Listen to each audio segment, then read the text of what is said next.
అది సరిదిద్దగలిగినటువంటి అధికారం ఉన్నప్పటికీ కూడా మీరే విమర్శలు చేస్తారు. దీక్ష తీసుకొని మీరే ఆవేశంగా మాట్లాడతారు.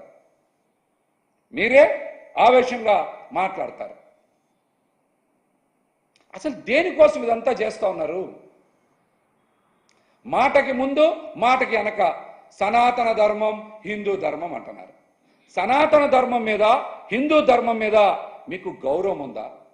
భక్తి ఉందా? నమ్మకం ఉందా? ముందు ఈ ప్రశ్నకి మీరు సమాధానం చెప్పండి. సనాతన ధర్మం మీద కానీ, హిందూ ధర్మం మీద కానీ, లేకపోతే హిందూ దేవుళ్ళ మీద కానీ మీకు నమ్మకం ఉందా? గౌరవం ఉందా? భక్తి ఉందా? మీకు చెప్పండి. మీరు ఒకసారేమో నేను బ్యాప్టిస్ట్ అంటారు, ఇంకొకసారేమో గొడ్డు మాంసం తినచ్చు అంటారు, ఇంకొకసారేమో మా నాన్నగారు నాస్తికుడు అంటారు, ఇంకొకసారేమో మా పిల్లలు ఆర్థోడాక్స్ క్రిస్టియన్స్ అంటారు. అసలు మీరు ఏ ధర్మం పాటిస్తారు? అసలు మీకన్నా స్పష్టత ఉందా లేదా? దీని మీద మీరు సమాధానం చెప్పండి. దీనికి మీరు సమాధానం చెప్పండి. మీ కుటుంబ సభ్యులే సనాతన ధర్మాన్ని ఆచరించినటువంటి వారిని మీరు పెట్టుకొని సనాతన ధర్మం గురించి, హిందూ ధర్మం గురించి మీరు ఉపన్యాసాలు ఇవ్వడం ఏంటి? దీనికి మీరు సమాధానం చెప్పండి. అట్లాగనే మీరు నిజంగా మీకు తిరుమల తిరుపతి దేవస్థానంలో అంత గౌరవం ఉంటే మీరు ప్రాయశ్చిత్త దీక్ష తీసుకుందాం అనుకుంటే మీరు మంగళగిరిలో ఉన్నారు. ఎక్కడ తీసుకోవాలి?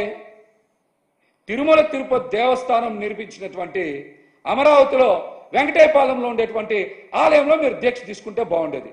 కానీ ఒక ప్రైవేట్ టెంపుల్, దశావతారం టెంపుల్కి వెళ్ళి మీరు దీక్ష తీసుకున్నారు.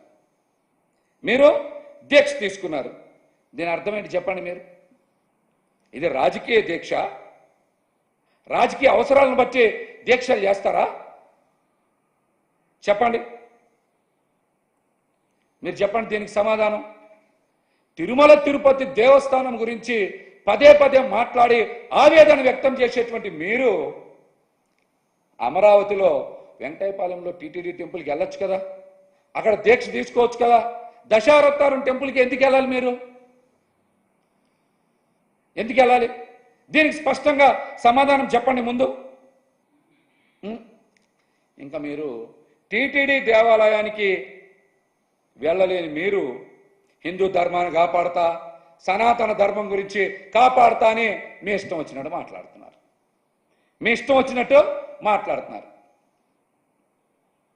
అంటే ఎవరు అడగకూడదు, ఎవరు ప్రశ్నించకూడదు, ఎవరన్నా మాట్లాడితే వాళ్ళ మీద దాడి చేయడం, ఇష్టానుసారం మాట్లాడడం.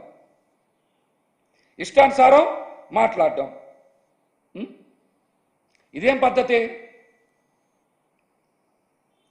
అసలు మీరు మత విశ్వాసాలను అడ్డం పెట్టుకొని మత విద్వేషాలు రెచ్చగొట్టేలాగా మాట్లాడుతున్నారనే అనుమానం అయితే ఈరోజు రాష్ట్ర ప్రజలందరూ కూడా కలుగుతూ ఉంది.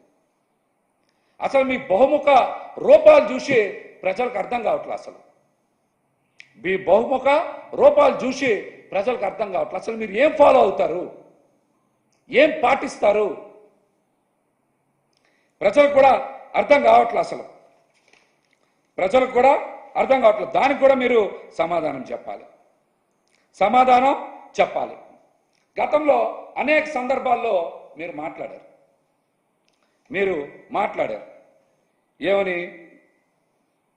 నేను దేనికోసమైనా సరే ప్రాణత్యాగం చేయడానికి సిద్ధమని పవన్ కళ్యాణ్ గారు మాట్లాడారు. మీరు ఎన్నిసార్లు ప్రాణత్యాగం చేస్తారు? ఒకసారేమో ప్రజారాజ్యం గురించి ప్రాణత్యాగం చేస్తా అన్నారు, ఇంకొకసారి చంద్రబాబు నాయుడు గారిని అధికారంలోకి తేవడానికి ప్రాణత్యాగం చేస్తా అన్నారు, ఇంకొకసారి చంద్రబాబు నాయుడు గారిని అధికారం నుంచి